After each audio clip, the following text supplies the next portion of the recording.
we want to consider what the job of metadata is, how metadata should help people in their information seeking and resource discovery. So what I want to talk about first, briefly, but first, is what's called the functional requirements for bibliographic records, more commonly known by the acronym FRBR. So I keep saying that I'm going to try to stay away from library-specific examples, and then I keep using library-specific examples anyway. So if you are not in the library and information science world, I apologize. And if you are, then maybe you don't mind so much. But in this case, I feel like I really just can't get away from the library-specific examples because, and this probably is going to come as no surprise to you, the library profession has thought long and hard about how to help people in their information seeking and resource discovery, possibly longer and harder than any other single profession has, just because libraries have a very long history. So I feel like we really just can't get away this time from the work that's come out of librarianship on information seeking and resource discovery, which brings us to the work that's been done over the past several years on FRBR. I don't want to get into a great deal of detail on FRBR because while it is related to metadata, it's very much concerned with metadata. The BR part of FRBR, as I said, stands for bibliographic records. So it's concerned with records about bibliographic types of resources, books and the like. So a very specific type of metadata, not metadata writ large. So I want to deal mostly with the work that's come out of FRBR that is more broadly applicable to metadata of all types, metadata in general.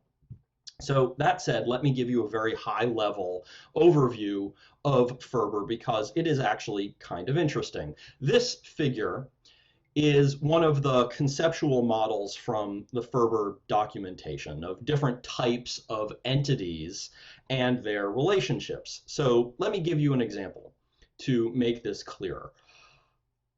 So let's say we're talking about the work Snow Crash, which is a book by Neal Stephenson.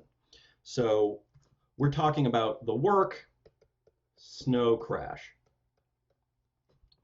That work has many expressions. So for example, what we might care about is only the text that's edited for publication. So the expression that is edited for publication, as opposed to, for example, any of the author's previous draft versions, which might be interesting to you if you were studying the author's writing process, for example. But if you want to read it, you know, what you're probably going to want is the expression that was edited for publication. Now, the manifestation might be the paperback edition of the book published in 1992 by Bantam Books, right? That particular edition, as opposed to any later reprint or the audiobook version or an ebook version or what have you, that particular manifestation. And then we might be talking about, you know, this specific copy. This specific copy is the item. This one item is an instance of that particular manifestation, and this particular item might be special because it's signed by the author, for example. This actually is signed by the author. I went to hear him speak at a book reading a number of years ago. So that particular item is special, at least to me, because it is a unique item. So why Do we care about this particular level of specificity? Why does FRBR go into this level of detail about the different types of possible entities? Why do we need to differentiate between them? Because all of those entities, in one sense, are the same. They're all talking about different ways of thinking about the work snow crash. But in another sense, they're completely different because work is all things that might be called versions of snow crash all the way down to an individual instance like the one that I was holding in my hand. Because look, if what I want is, for example, to take a book out of the library to read, do I care which specific item, which specific instance it is?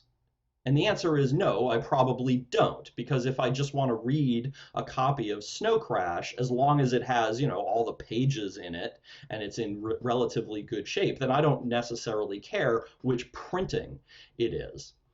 I do want a version that's edited for publication, not any previous draft version, but I don't care which edited for publication version it is.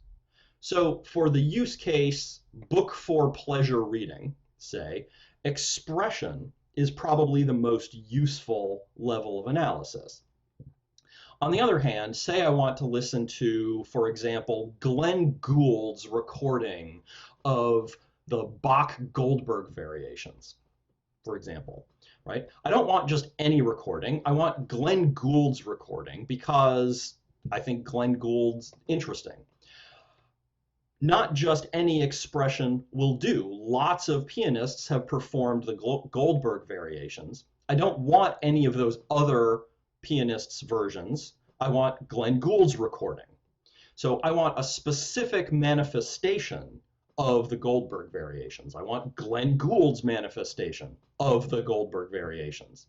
So for the use case of I want to listen to a specific artist perform a specific piece of music, manifestation is going to be the most useful level. So the question that FRBR poses is, what is the entity of interest for a user of a metadata record?